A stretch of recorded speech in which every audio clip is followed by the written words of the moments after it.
আসসালামু আলাইকুম। আজকের ভিডিওতে দেখাবো ফেসবুকের যে মেসেঞ্জার রয়েছে এই মেসেঞ্জার কিভাবে আপনারা লক করে রাখবেন। কোনো অ্যাপ্লিকেশন ছাড়া এই মেসেঞ্জারের ভিতরে যে সেটিংস আছে এই সেটিংস থেকে কিভাবে আপনারা লক করে রাখতে পারবেন। আপনার অনুমতি ছাড়া, পাসওয়ার্ড ছাড়া কেউ কিন্তু এই মেসেঞ্জারের ভিতরে প্রবেশ করতে পারবে না। তো সেফটি রাখার জন্য এই ভিডিওটা দেখতে পারেন, দেখে আপনাদের মেসেঞ্জারটি আপনার নিরাপত্তা রাখতে পারেন। আমরা প্রথম মেসেঞ্জারে প্রবেশ করব। নিচে দেখব তিনটা থ্রি ডরে একটি ক্লিক করব। এখানে দেখব প্রোফাইলের নিচে সেটিংস, এই সেটিংসে একটি ক্লিক করব।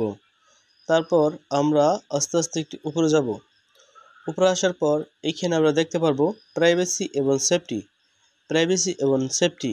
এখানে আমরা একটি ক্লিক করব। এখানে একটি ক্লিক করার পর আমরা যদি একটু উপরে যাই তাহলে এখানে আমরা দেখতে পারবো অ্যাপ লক। তো এই অ্যাপ লকে আমরা ক্লিক করব।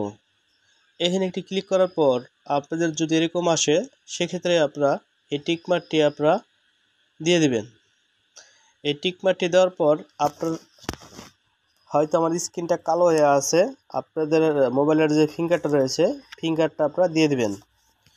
তো দেখতে পাচ্ছেন আমরা এখানে চলে আসছি।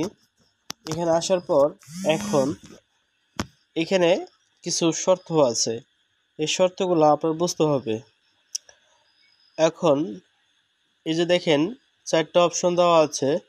1 নম্বর যেটা আছে এটা হচ্ছে এখানে যদি টিকমার্কটা আপনি দেন সেক্ষেত্রে আপনি মেসেঞ্জার থেকে বের হওয়ার সাথে সাথে আপনার মেসেঞ্জার লক হয়ে যাব।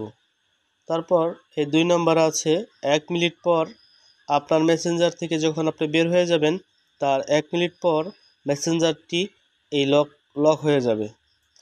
তারপর এখানে আপনারা দেখতে পারবেন 15 সেকেন্ড কিংবা 1 ঘন্টা পরে অটোমেটিক লক হয়ে যাবে। এখান থেকে আপনার টাইমটা সিলেক্ট করতে পারেন।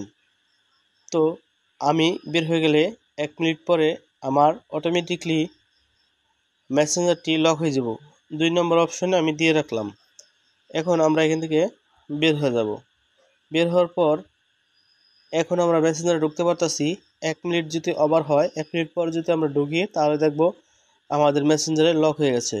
আপনাদের প্রশ্ন থাকতে পারে এখন কোন লক, আমরা তো কোনো লক দিলাম না। তো আপনার সেটার যে লকটা আছে ফিঙ্গারপ্রিন্ট, এই ফিঙ্গারপ্রিন্টটাই কিন্তু এই মেসেঞ্জারে ঢুকতে গেলে দিতে হইব। তো আপনার সেটে অবশ্য ফিঙ্গারপ্রিন্ট আছে, আর ফিঙ্গারপ্রিন্ট না থাকলে আপনার মোবাইলে ফিঙ্গারপ্রিন্টটা আপনারা দিয়ে নেবেন।